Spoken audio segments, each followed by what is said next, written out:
Assalamualaikum warahmatullahi wabarakatuh. Kali ini kita akan mempelajari kelas 5 tema 1 organ gerak hewan dan manusia, pembelajaran 1 subtema 1 organ gerak hewan.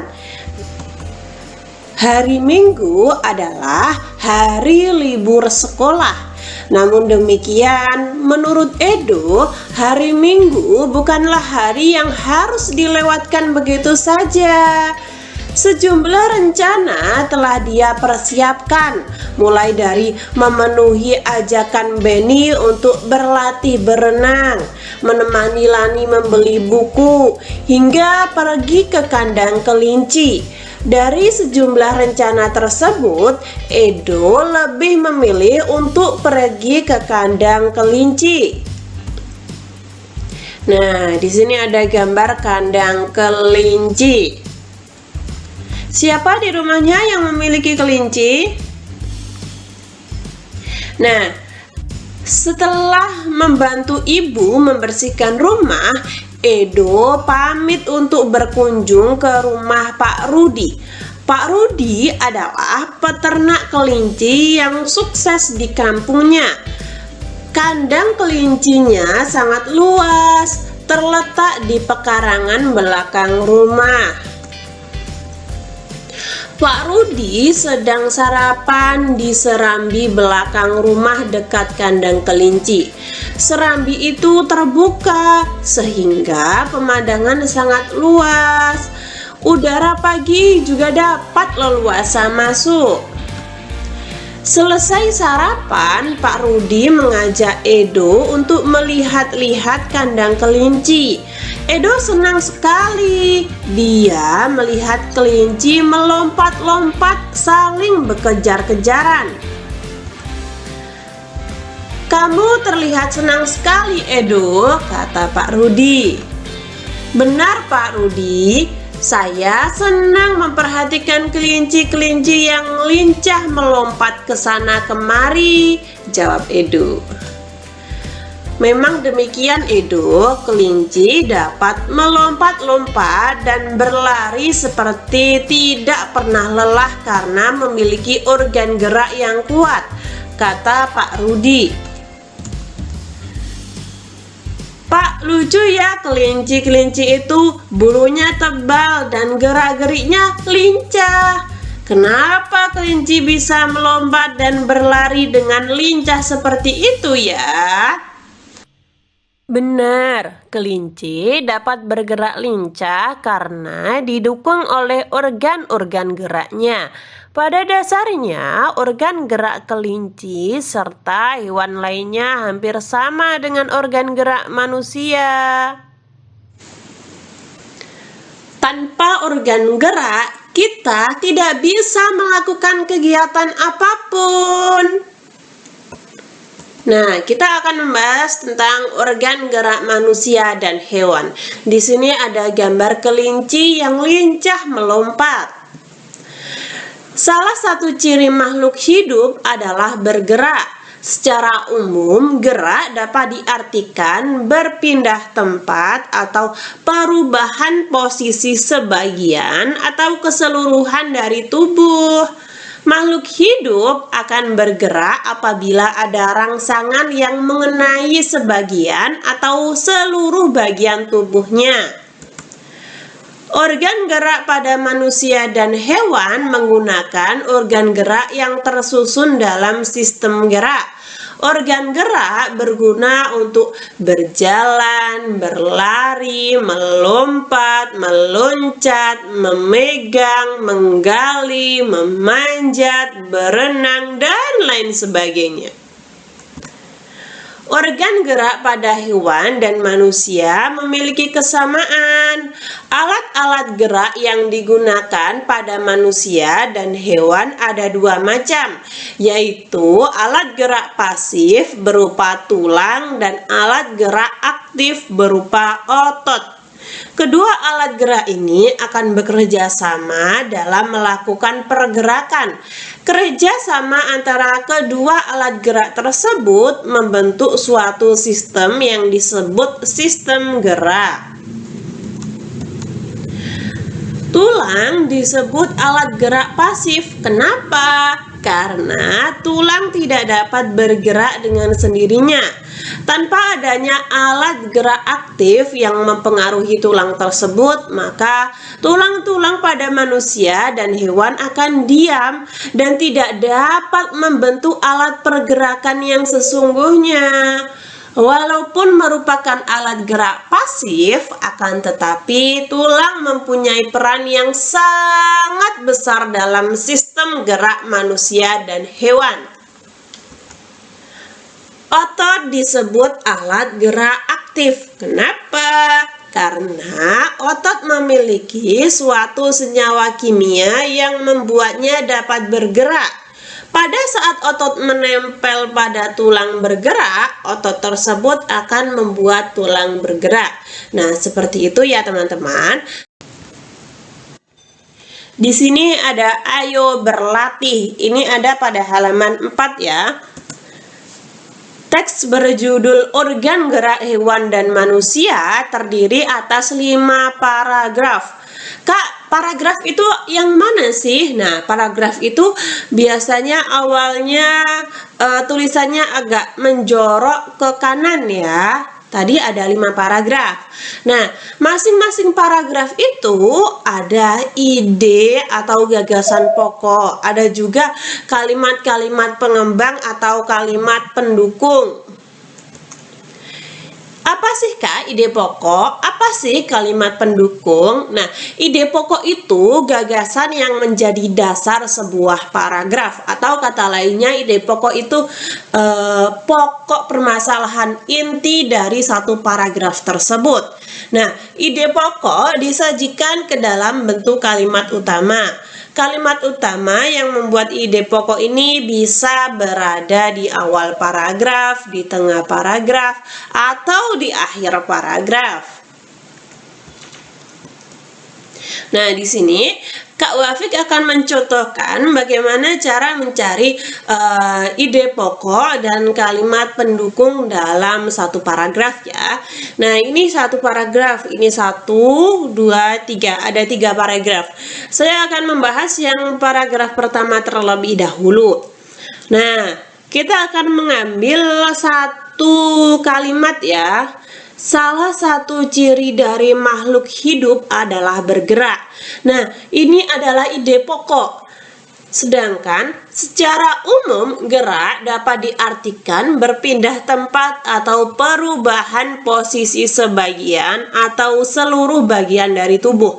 Ini dinamakan kalimat pendukung. Kenapa begitu?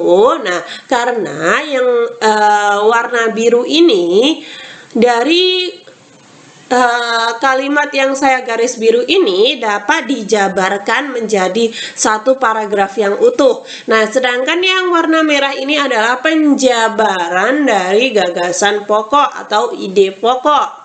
Nah, untuk yang kalimat terakhir, makhluk hidup akan bergerak apabila ada rangsangan yang mengenai sebagian atau seluruh bagian tubuhnya. Ini juga termasuk kalimat pendukung, tapi saya lupa untuk menggarisbawahi ya. Ini juga kalimat pendukung. Lalu pada paragraf 2 kita akan membahas. Nah, gerak pada manusia dan hewan menggunakan organ gerak yang tersusun dalam sistem gerak. Ini termasuk ide pokok, sedangkan organ gerak berguna untuk berjalan, berlari, melompat, dan lain sebagainya itu termasuk kalimat pendukung. Nah, kurang lebih seperti itu ya teman-teman. Nah, nantinya kita akan mengisi kolom pada halaman 4 yang paling bawah dengan kata-kata ini ya. Jadi kita akan masukkan ide pokoknya yang mana, kalimat pendukungnya yang mana. Nah, untuk kalimat pendukung sebenarnya ini lebih baik ditulis semua ya, mulai dari secara umum hingga bagian tubuhnya. Ini termasuk kalimat pendukung, namun ketika kalian ingin menulis satu kalimat saja dalam artian sampai titik ini saja, ini juga tidak apa-apa. Saya akan memberi contohnya langsung. Nah, seperti ini. Paragraf 2, ide pokoknya gerak pada manusia dan hewan menggunakan organ gerak yang tersusun dalam sistem gerak. Kalimat pendukungnya tadi ada organ gerak berkhasiat untuk berjalan, berlari, melompat, meloncat, memegang, menggali, memanjat, berenang. Nah, ketika saya salah ketik, kalian bisa menggantinya sendiri ya teman-teman. Maaf ketika saya salah ketik ya. Kalian bisa menggantinya sendiri. Lalu paragraf kedua, ide pokoknya berupa organ gerak pada hewan dan manusia memiliki kesamaan. Apa kesamaannya? Alat gerak yang digunakan pada manusia dan hewan ada dua macam. Yang pertama ada tulang, yaitu termasuk alat gerak pasif, sedangkan otot termasuk alat gerak aktif, kurang lebih seperti itu. Nah, untuk paragraf keempat, ide pokoknya tulang disebut alat gerak pasif. Kalimat pengembangnya, walaupun merupakan alat gerak pasif, akan tetapi tulang mempunyai peran yang sangat besar dalam sistem gerak manusia dan hewan. Lalu, otot disebut alat gerak aktif. Kalimat pengembangnya atau kalimat pendukungnya, pada saat otot menempel pada tulang bergerak, otot tersebut akan membuat tulang bergerak. Seperti itu. Ini ada pada halaman 4 ya teman-teman. Sekarang pada halaman 5. Buatlah paragraf dari kata-kata berikut ini. Saya akan memperbesar. Nah, seperti ini. Organ gerak terdiri atas dua macam. Lalu kita kembangkan jadi paragraf. Nah, seperti ini. Organ gerak manusia dan binatang terdiri atas dua macam. Ada organ gerak pasif, yaitu tulang, dan ada juga organ gerak aktif, yaitu otot. Tulang dan otot mempunyai fungsi masing-masing. Nah, kurang lebih seperti ini. Lalu, organ gerak banyak sekali fungsinya. Kita buat paragraf seperti ini. Organ gerak berbagai fungsinya, banyak sekali fungsinya. Dengan organ gerak, kita sanggup melaksanakan gerakan-gerakan dalam kegiatan sehari-hari. Misalnya, berjalan, berlari, memanjat, memegang, berenang, menggenggam, menoleh, dan lain sebagainya. Lalu, tanpa organ gerak, manusia tidak dapat bergerak. Di sini kalian bebas ya teman-teman, mau membuat kalimat atau membuat paragraf seperti apa. Di sini saya hanya memberi contoh. Nah, untuk yang ketiga ini, tanpa organ gerak manusia tidak dapat bergerak. Tanpa organ gerak manusia tidak akan sanggup melaksanakan gerakan. Manusia tidak akan sanggup melaksanakan kegiatan sehari-hari. Hal tersebut dikarenakan organ gerak yaitu sistem yang meneruskan perintah dari otak dalam mengendalikan gerakan-gerakan. Maaf ya, ini mengendalikan. Kalian bisa membenarkan di buku kalian masing-masing. Setelah itu, ayo berdiskusi. Kamu sudah berhasil menentukan ide pokok dari masing-masing paragraf di atas. Sekarang coba diskusikan dengan temanmu tentang ide pokok suatu bacaan. Nah, seperti ini. Apa sih arti dari ide pokok itu? Nah, ide pokok adalah gagasan yang menjadi dasar atau pokok pengembang suatu paragraf. Nah, kurang lebih seperti itu ya teman-teman. Lalu fungsi ide pokok, fungsinya menjadi dasar pengembangan paragraf. Cara menentukannya, membaca kalimat dalam paragraf satu demi satu, memilih inti paragraf tersebut. Nah, kalian juga bisa mencari di paragraf tersebut. Biasanya ide pokok itu kalau nggak ada di tengah, di akhir, ya di awal paragraf.